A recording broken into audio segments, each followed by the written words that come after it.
اللہ علیہ کے پاس نا ایک بوڑھی اماں اپنا بیٹا چھوڑ گئی. تو حضرت صاحب نے کوئی 2 4 5 مہینے رکھا. تو بعد میں اس کی اماں کو بلا کے کہا کہ بھائی تو بیوہ ہے, بیٹا تیرا یتیم ہے, میں نہیں چاہتا کہ اس کا وقت ضائع ہو. یہ پڑھنے والا کوئی نہیں, سارے نہیں بھائی پڑھنے والے ہوتے. اب یہاں علماء بیٹھے ہیں, میں بے ادب بھی نہ ہو جاؤں. کچھ پورے 8 سال لگا کے بھی آ جاتے ہیں, سند بھی ان کے پاس ہوتی ہے. ناراض نہ ہو جانا, یہ تو سب اچھے لوگ ہیں. سند ہوتی ہے پر پتہ کوئی نہیں ہوتا. یہ اعلیٰ حضرت نے لکھی ہے بات. سند ہوتی ہے, پوری ڈگری ہوتی ہے, اس پہ کئی لوگوں کے سائن بھی ہوتے. تو بہت سارے طالب علم ایسے ہوتے ہیں جو مدارس میں کہتے ہیں میں فاضل فلاں ہوں, لیکن کوئی شے پاس. تو مولانا سردار احمد صاحب محدث اعظم پاکستان رحمۃ اللہ علیہ اس بوڑھی کو کہنے لگے تیرا بیٹا کون دینا ہے, پڑھنا پڑھانا اس نے کچھ بھی نہیں. تو یتیم بچہ ہے, کل کو تو کہے گی کہ میرے بیٹے نے وقت ضائع کیا تو واپس لے جاؤ. بوڑھی اماں رونے لگ گئی, کہنے لگی میں پڑھانے تو نہیں لائی تھی, میں تو آپ کو رب کا ولی سمجھتی ہوں, میں تو نوکری کرانے لائی تھی. نوکری. حضرت انس بن مالک کہتے ہیں میری اماں بھی حضور کی بارگاہ میں دے گئی تھی. حضور کی بارگاہ میں یہ نہیں کہا تھا کہ یا رسول اللہ پڑھا دیں, ہاں میں ذمہ داری سے بات کر رہا ہوں. یہ نہیں کہا تھا حضور مجاہد بنا دیں. یہ تھوڑی کہا تھا کہ یا رسول اللہ صلی اللہ تعالی علیہ وسلم سے مفسر, محدث, محقق, مفتی بنا دیں. حضرت انس کی اماں کہہ گئی تھی سونیا جب تک یہ رہے گا نا آپ کی نوکری کرے گا, یہ گھر کے کام کاج کرے گا, ڈیوٹی کرے گا. حضور یہ آپ کی نوکری کرے گا. تو میرے محبوب نے پھر دعا کر دی, اللہ اسے برکت عطا فرما. تم سمجھتا ہے خدمت والا خالی رہ جاتا ہے؟ جتنا ذائقہ خدمت والے کو ملتا ہے, جو اس کے نصیب میں آتا ہے, وہ کسی کا نصیب کہاں بھائی. حضرت انس کہتے ہیں حضور نے دعا کر دی, برکت کی. مجھے تو کھیتی باڑی آتی بھی نہیں تھی, پر لوگوں کے باغ میں سال میں 1 دفعہ پھل لگتا تھا, میرے باغ میں 2 دفعہ لگتا تھا. حضور نے دعا کر دی یا اللہ اسے اولاد دے. فرماتے ہیں میرے بیٹے, میرے پوتے, میرے نواسے, میری بیٹیاں. فرماتے ہیں میں زندہ ہوں اور میری 100 اولادیں موجود ہیں. پریشان ہو گیا 100 سن کے کہ بچے 2 ہی اچھے, 100 اولادیں میری موجود ہیں. حضرت انس بھی مولانا سردار احمد صاحب کے پاس نا چھوڑ گئی بچہ. کہنے لگی حضرت جی میں کو پڑھانے کے لیے تھوڑا چھوڑ گئی ہوں, میں تو اس لیے چھوڑ کے گئی ہوں کہ آپ مہربانی کریں, خدمت کرائیں. تو حضرت جی کہنے لگے کوئی ایسا کام ہی نہیں, خدمت والا کیا کراؤں. کہنے لگی پٹھے پوا لیا کرو. جی ہن لڑ پیندے نے, کہنے نے بچے کام کر دیں مدرسے دا. حالانکہ اب کہاں بچے کام کرتے ہیں, اب تو گزر گیا دور, اب تو بچے کام کراتے ہیں. اب بچے بھی ناراض ہو رہے ہیں, گور گور کے دیکھ رہے ہیں. صحیح پہ رہا ہوں آپ کو, بچے کام کراتے ہیں, بچے کہاں کام کرتے. کہنے لگی یہ چارہ ڈالے کرے گا آپ کی بھینسوں کو. تو حضرت نے اس کو کہا کہ بی بی چارہ میری بھینسوں کو ڈالنے کے لیے میں نے بندہ رکھا ہوا ہے, تو جا لے جا. کہنے لگی ہاتھ باندھ کے حضور مہربانی کریں رکھ لیں, چارہ ڈالے گا. اور پتر توجہ سے چارہ ڈالنا حضرت کی بھینسوں کو. رونے لگی. حضرت نے رکھ لیا, مہینے کا خرچہ بھی دیتے. شام کو نا وہ سارا دن کام کرتا, شام کو آ کے پیروں میں بھی بیٹھ جاتا. حضرت جی لائیں تیل تھوڑا سا, پیر نہ دبا دوں. 8 سال ساتھ والے پڑھتے رہے, یہ بیچارہ نوکری کرتا رہا. میرا روپ بھی نہیں تے میرا رنگ بھی نہیں, اور مینو یار منان دا ٹنگ بھی نہیں. کبھی کبھی نا حضرت بلال حبشی فارغ ہوتے نا تو نبی پاک کی بارگاہ میں عرض کرتے حضور کوئی کام تو نہیں, سارے ہو گئے, حضور جاؤں ذرا. چلے جاتے. ایک دن سلمان فارسی کہنے لگے یا رسول اللہ یہ بلال کہاں جاتا ہے. فرمایا جا دیکھ کے تو آ. حضرت سلمان واپس آئے تو آ کے رونے لگے. کہنے لگے سونیا جب یہاں سے جاتا ہے نا تو جا کے سیدہ فاطمہ کی چکی پیسنی شروع کر دیتا, بی بی صاحبہ کے کام کرنے لگتا ہے. گھر میں جا کے اسنین کی ڈیوٹی کرتا ہے, وہاں بھی کام یہاں بھی کام. وہ چارہ ڈالتا رہا, اس نے چارہ ڈالا. حضرت محدث اعظم کی بھینسوں کو دستار فضیلت کا وقت آ گیا, سارے پگڑیاں سجا کے آ گئے, آج دستار ہوگی. یہ نہ پیچھے ہو کے بیٹھ گیا, چونکہ پڑھا ہی نہیں تھا تو دستار کا ہے کی. دستار تو اس کی جو پڑھے گا, ہم نے تو پڑھا ہی نہیں, ہم نے تو یار پڑھا, گھر پڑھا, ڈیوٹی کری. حضرت محدث اعظم رحمۃ اللہ علیہ کے ہاں جب اعلان ہونے لگا نا کہ اب دستار ہوگی, تو حضرت نے پہلا اعلان اس کا فرمایا. تو مت جان لا بندہ کپڑے بھی کدی کدی بدل دے نا. وہ کہتا ہے جس حال میں بھی تھا میں پلٹ کے دیکھنے لگا کہ پڑھا پڑھایا تو ہے, کوئی شے نہیں. تو یہ ماجرا کیا ہے. پیچھے سے اٹھ کے آئے تو تو کہتے ہیں باقیوں کی دستار کسی عالم نے کی، کسی صوفی نے کی، لیکن یہ بھینسوں کو چارہ ڈالنے والا جب آیا تو محدث اعظم نے فرمایا پگڑی کے بال کو کوئی ہاتھ نہ لگائے، یہ ساری دستار میں نے کرنی ہے۔ اور فرماتے ہیں حضرت بال بھی دیتے جاتے تھے اور آنسو بھی بہاتے جاتے تھے، ماتھا بھی چومتے تھے اور فرماتے تھے دستار کے بعد چلا تو نہیں جائے گا؟ یار مجھے تو عبادت بھی نہیں رہ گئی، مجھے تو چابیوں کو بھی نہیں پتا کون سی کہاں رہتی ہے، جائے گا تو نہیں تو رو پڑا، کہنے لگا سونیا جائے تو وہ جس کے پلے کچھ ہے ہو، آتا جاتا تو ہے کچھ نہیں، مجھے کس نے رکھنا ہے، میں نے کہاں جانا ہے، ادھر کہاں تو ادھر ہی رہوں گا۔ وہ اس طالب علم کے سارے استاد بھائی کہتے ہیں اس نے دستار کرائی، پڑھا پڑھایا کچھ نہیں، پر جو مسئلہ اڑ جاتا تھا نا، وہ جو اڑ جاتا تھا نا، وہ جا کے اس سے پوچھتے تھے تو کتابیں کھولنے کی ضرورت نہیں پڑتی تھی۔ حضرت ام سلمہ رضی اللہ تعالیٰ عنہ کہتی ہے میں نے عرض کی یا رسول اللہ صلی اللہ علیہ وسلم میری بچی بڑی بیمار ہے، تو مجھے کسی نے کہا ہے یہ تھوڑی سی نشے والی چیز ہے، یہ بنا کے تیار کر کے دو صحیح ہو جائے گی، بیمار ہے بچی تو یہ نشے والی چیز ہے، اس کو تیار کر کے دو، تھوڑا نشہ ہے۔ اگرچہ بعض میں نے شروع میں کہا بعض لوگ مریض کو، سخت مریض کو ایسی ادویات جو مجبوری بن جائے اس کی گنجائش اور اجازت دیتے ہیں، محتاط علماء تو اس میں بھی بہت ساری چیزیں پہلے بیان کرتے ہیں، لیکن اس نے کہا جی نرا نشہ دینا ہے شفا کے لیے۔ حضرت ام سلمہ کہتی ہے میرے نبی پاک نے میری طرف دیکھا، میری طرف، تو میں نے کہا یا رسول اللہ آپ کیا فرمانا چاہ رہے ہیں؟ تو نبی پاک نے فرمایا ام سلمہ کبھی ناپاک چیز میں بھی شفا ہوئی ہے، کبھی ناپاک چیز میں بھی، کبھی شراب اور خمر میں بھی شفا ہو سکتی ہے۔ شفا رب کریم نے رکھی ہے پر شہد کے اندر رکھی ہوئی ہے، شفا اللہ نے رکھی ہے قرآن مجید میں رکھی ہوئی ہے، تو اس میں بھی کبھی یہ حضور نے بیان کیا ہے کہ اس کے اندر شفا ہو سکتی، تو امت کتنی دلیری کرتی ہے جو یہ مشورے دیتی ہے کہ اس کے اندر نشہ ہے، شراب ہے، تو کھانسی چلی جائے گی تو فلانی بیماری چلی جائے گی۔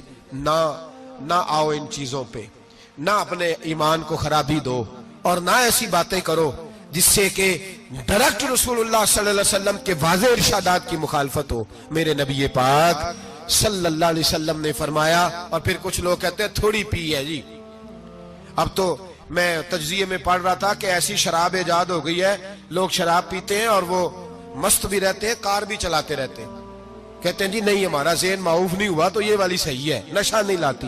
میرے نبی پاک صلی اللہ علیہ وسلم نے فرمایا جس چیز کی تھوڑی مقدار، زیادہ مقدار حرام ہے اس چیز کی تھوڑی مقدار بھی حرام ہے، جس کی زیادہ مقدار حرام ہے اس کی تھوڑی بھی، تو خمر اور شراب اگر فل پینا جائز نہیں تو تھوڑی پینا بھی جائز، یہ حرام ہے اور حرام تھی اور قیامت تک حرام ہی رہے گی۔ میرے نبی پاک صلی اللہ علیہ وسلم نے منع کیا اور حضور نے اظہار ناپسندیدگی فرمایا، فرمایا 40 دن تو عبادت ہی قبول نہیں ہوتی شراب پینے والے جب تک سچی توبہ نہ کرے۔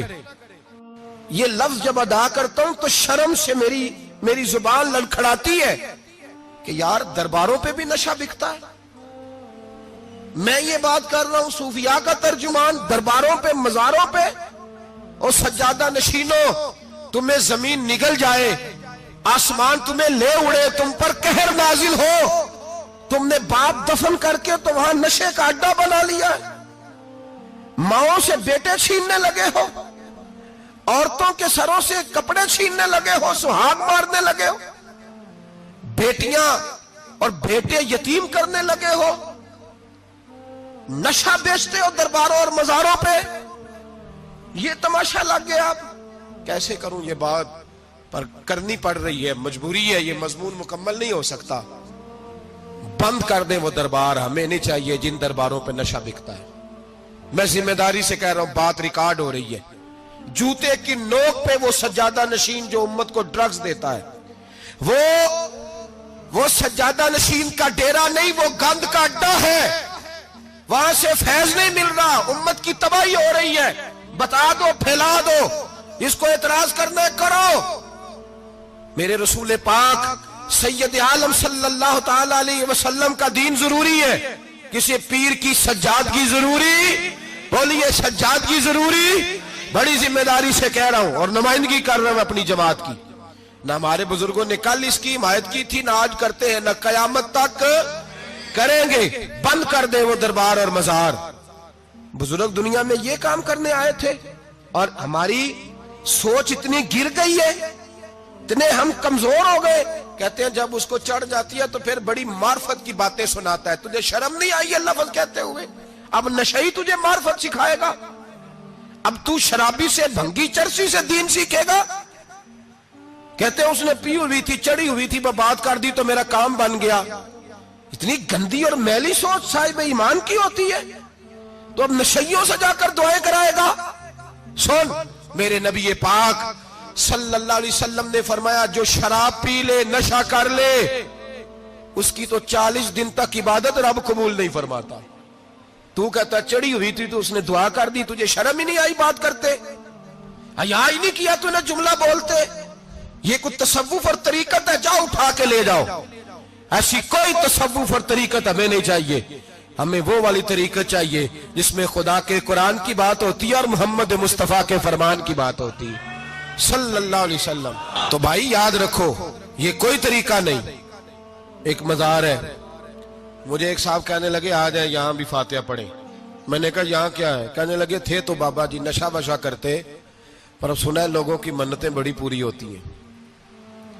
مجھے جذبات بڑے کم آتے ہیں۔ میں نے اس آدمی کو گریبان سے پکڑ لیا، میں کہ ادھر ہٹ، وہ تو نشہ کرتا تھا اور تو جاتا تھا، تیری یہ کیسے طاقت ہوئی؟ تو نے مجھے مشورہ دے دیا، تو ہمیں کمزور سمجھتا ہے؟ ہم کمزور ایمان کے لوگ ہیں، اور میں یہاں تجھے کہوں گا نہیں نہیں میں یہاں نہیں جاتا، میں وہاں جاتا ہوں۔ بالکل کوئی لگی لپٹی بات نہیں، کھری بات۔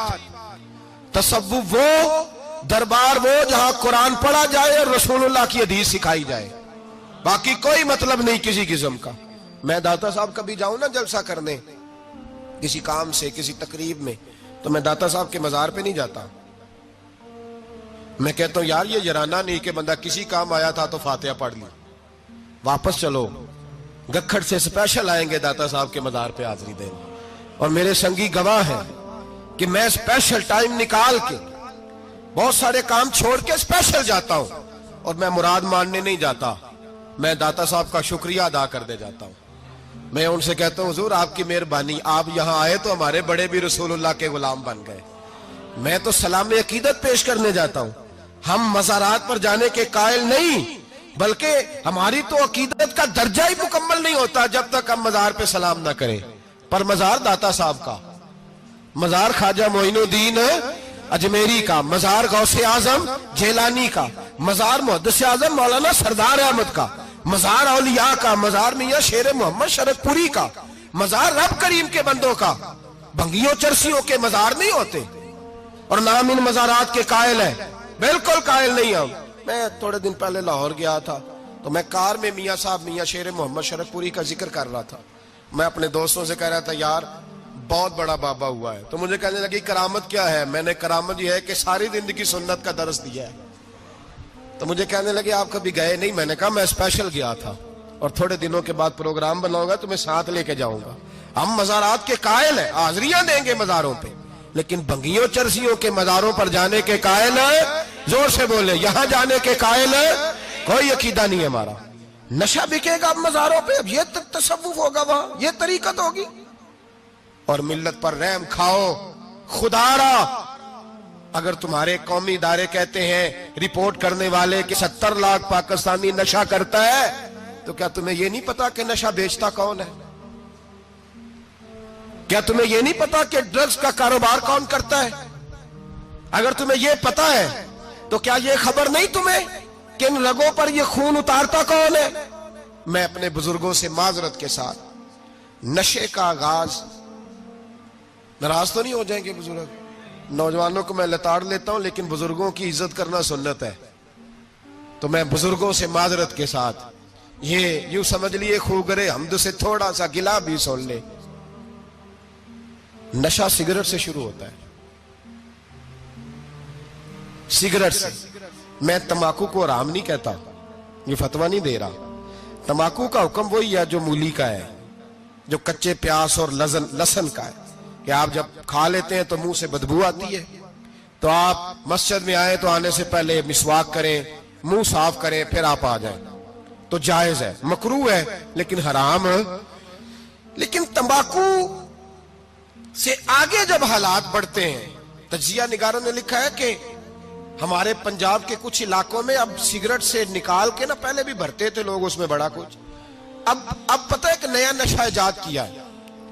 اب اس کے اندر چرس بھی بھرتے ہیں اور چھپکلی کو مار کے، سکھا کے، خشک کر کے، اس کو پیس کے وہ ساتھ نشے کے ملاتے ہیں، اور اس کا حال یہ ہوتا ہے کہ آدمی کو زیادہ نشہ ہوتا ہے، اور کہتے ہیں وہ اتنا گند ہے کہ وہ آدمی کسی کو دانت بھی لگائے گا تو وہ بندہ بھی بیمار ہو جائے گا.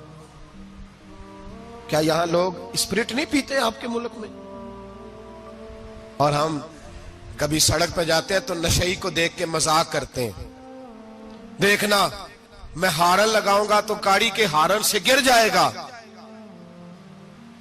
لیکن تجھے پتا نہیں کہ یہ کسی ماں کا بیٹا ہے، پتا نہیں کسی بیوی کا شوہر ہے. ایک ہمارے دوست ہیں، بزرگ ہیں، ان کا داماد فوت ہو گیا، نشہ کرتا تھا. تو میں تعزیت کرنے ان کے گھر پہنچا تو کھڑے ہو گئے ہاتھ باندھ کے، کہنے لگے حضرت صاحب باقی ساریاں گلاں چھڑ دیو، صرف نشے تے تقریر کریا کرو. وہ جب جیتا تھا تو تب بھی اس کے بچے یتیم ہی تھے، یتیم ہی تھے. میری بیٹی جب میرے گھر آتی تھی اور میں اپنے پوتوں کے اترے کپڑے اسے پہننے کو دیتا تھا تو میرا کلیجہ پھٹتا تھا. اور میری بیٹی اس کی زندگی میں بھی بیوہ کی زندگی گزار رہی تھی، وہ میری بہوؤں کے اترے ہوئے کپڑے پہنتی تھی. کوئی دعا کرو، کوئی جلسے کرو، یہ لت ختم ہو جائے. اور کہنے لگا اب میرے وہ چلا تو گیا ہے، دادا دادی اس کے پہلے کوئی نہیں، چچا ہے کوئی نہیں، جب تک تو میں زندہ ہوں ان نواسوں کو کوئی روٹی کا لقمہ، کوئی کپڑا مل جائے گا. لیکن سوچتا ہوں میں بوڑھا ہوں، مر گیا تو ان کو کوئی پوچھے گا بھی نہیں، کون ان کی خبر. اتنا ظلم اس قوم سے، اتنی زیادتی. اور آرام سے لکھ کر لوگ گزر گئے کہ یہ 70 لاکھ ہے، ان کا درد تو سمجھو، تکلیف تو سمجھو. 7 فٹ کا سونا جوان اور نشے کا عادی ہے تو کسی نالی میں پڑا ہوا ہے.